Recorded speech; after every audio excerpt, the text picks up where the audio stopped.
Kalau yang ma'ruf jalan, yang munkar jalan. Yang munkar itu mengundang murka Allah. Kalau murka Allah turun, bencana nggak nipa yang zolim saja, yang baik-baik kena jatahnya. Sekarang nih di masyarakat ada nih orang kalau dibilangin ngomongnya begini, biarin aja, yang mabok gue, yang judi gue, pakai duit gue main di rumah gue, urusan apa sama orang? Yang zina gue, yang bayar pelacur gue, mau enak mau penyakit urusan gue, lu ngapa jadi repot? Iya, yang judi lo, yang zina lo, yang mabok lo. Tapi judi, zina, mabok, maksiat, mas. Kalau ini negeri banyak maksiatnya, Allah marah. Kalau Allah marah, turun gempa. Kalau turun gempa, yang mampus bukan lu doang, moyong. Bareng rame-rame. Iya, iya. Enak kalau gempanya milik Kiai, mohon minggir ya, mau gempa nih. Aduh, sopan bener itu gempa. Itu perlunya amar ma'ruf nahi munkar. Karena bencana kalau datang tidak hanya menimpa orang yang zalim, yang baik-baik akan kena juga jatahnya. Korupsi, dulu korupsi katanya di bawah meja, sopan malu-malu. Kemudian maju, korupsi di atas meja, terang-terangan. Sekarang meja-mejanya dikorupsi. Bukan lagi atas meja, bawah meja, meja-mejanya disikat sekalian. Dan celakanya di mana-mana tuh tukang sunat merajalela. Tukang sunat turun ke bawah sunatin, turun lagi sunatin, turun lagi sunatin, nyampe ke rakyat ujungnya doang dikit banget. Kebanyakan tukang sunat. Yang disuruh ngurus beras, nimbun beras. Yang disuruh ngurus laut, jadi bajak laut. Yang disuruh ngurus hutan, rame-rame jadi orang hutan. Yang disuruh ngurus hukum, malah bikin hukum kayak pisau. Orang jadi nggak takut, hukum nggak berwibawa. Mestinya kalau kepolisian, kejaksaan, kehakiman bekerja bagus, KPK nggak perlu ada. Ya, itu kan ad hoc. Dibentuk KPK karena kinerjanya nggak memuaskan. Nah, satu saat KPK nggak perlu kalau polisi, jaksa, hakim kerjanya cakep. Ya, ya. Ini kan negeri kita udah kebanyakan tim ini. Muncul masalah, bukan diselesain, bikin tim. Bikin tim, bikin tim. Urusan kagak rapi, tim makin banyak. Bapak Ibu hadirin yang saya hormati, oleh karena itu setiap kita punya tanggung jawab moral, paling tidak mencegah diri kita jangan ikut dalam korupsi pada tingkat kita masing-masing. Itu yang pertama saya kira, jihad menghadapi korupsi. Yang kedua, jihad melaksanakan amar ma'ruf nahi munkar. Ini penting.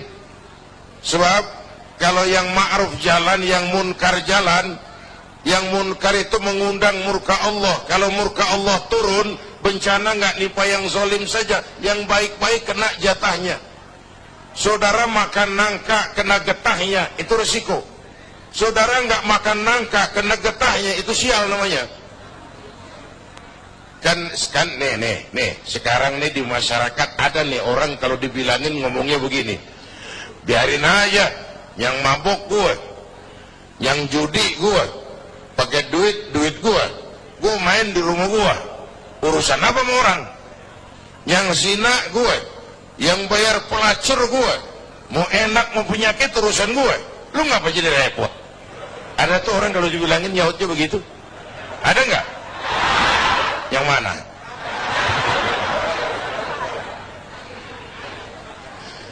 Saya kasih contoh lagi yang enak. Ini tengah hari panas begini, makan jambu air enak gak?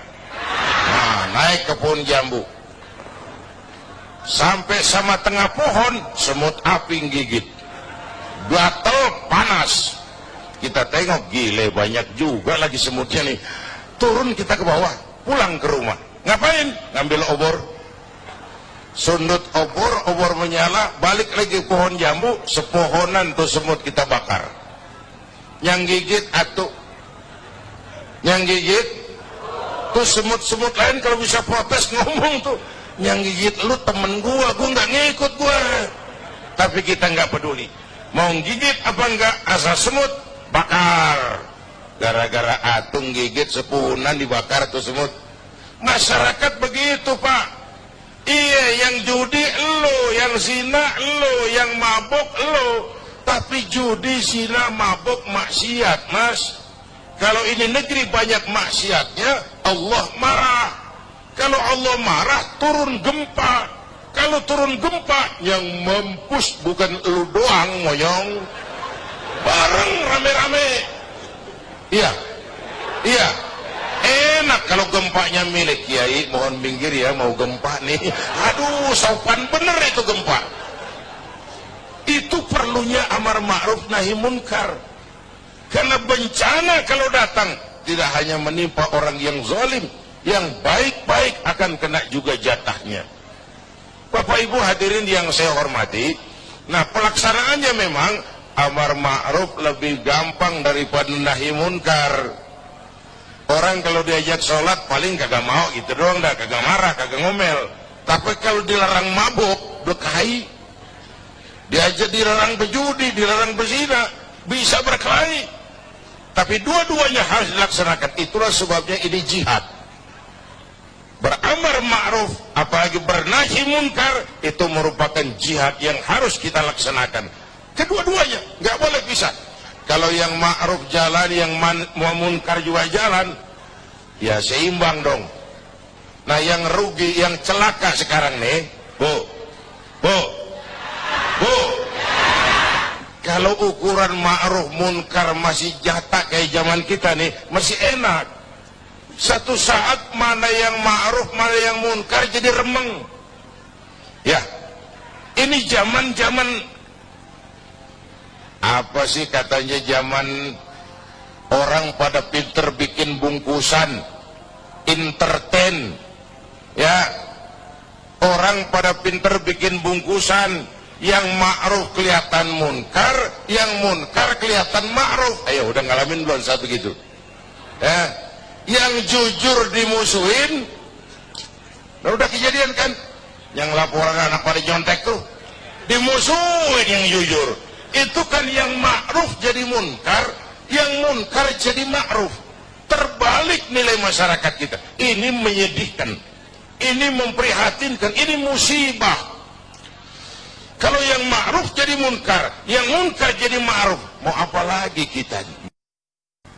Masih pada jihad yang ketiga, yaitu jihad melawan kemiskinan dan kebodohan. Ini Rasulullah mengajarkan salahu ummati bil ilmi wal mal. Umatku hanya bisa menjadi baik dengan ilmu dan harta. Artinya dengan pendidikan dan ekonomi. Maka menghadapi kemiskinan dan kebodohan juga harus dengan melaksanakan semangat jihad. Nah, tiga jihad ini pasti ada resikonya. Tidak ada perbuatan yang tanpa resiko. Tidak ada perbuatan tanpa resiko. Mau jadi pohon tinggi, harus berani ketiup angin.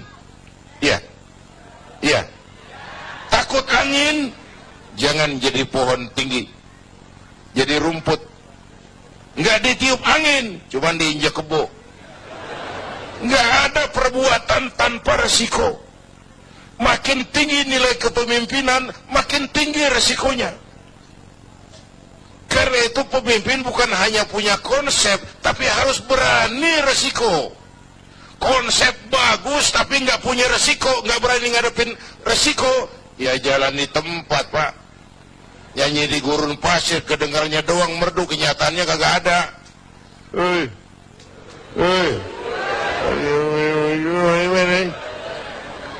Konsep bagus tapi nggak berani resiko, nyanyi di gurun pasir, merdu tapi nggak ada yang dengerin, nggak ada hasilnya. Kalau ngambil contoh dari baginda Rasulullah Shallallahu Alaihi Wasallam, beliau itu pertama sejak kecil ditempa oleh kesulitan. Lahir ke dunia nggak sempat ngeliat bapak, umur 6 tahun ditinggal emak, umur 9 tahun ngangon kambing, remajanya nggak dikolokin. Dari sini lahir jiwa prajurit, tegar, tahan banting, nggak cengeng, berani resiko. Berani ngadepin resiko. Padahal jihadnya mula-mula teror mental. Teror mental. Gagal teror mental, teror fisik. Muhammad, jangan macam-macam, kamu mau apa? Kami ngerti Bani Hashim tidak bisnis, mau kaya, ngomong. Mau jabatan tinggi, jadi apa, ngomong. Nggak usah ikut pilkada, ngomong. Mau perempuan cantik, anak siapa, ngomong. Teror mental, gagal. Teror fisik, gagal. Kenapa? Beliau siap ngadepin resiko, berani. Sekali kaki melangkah ke depan, pantang surut mundur ke belakang. Itu namanya pemimpin. Jangan cuma ngatur penampilan pemimpin mah. Berani resiko.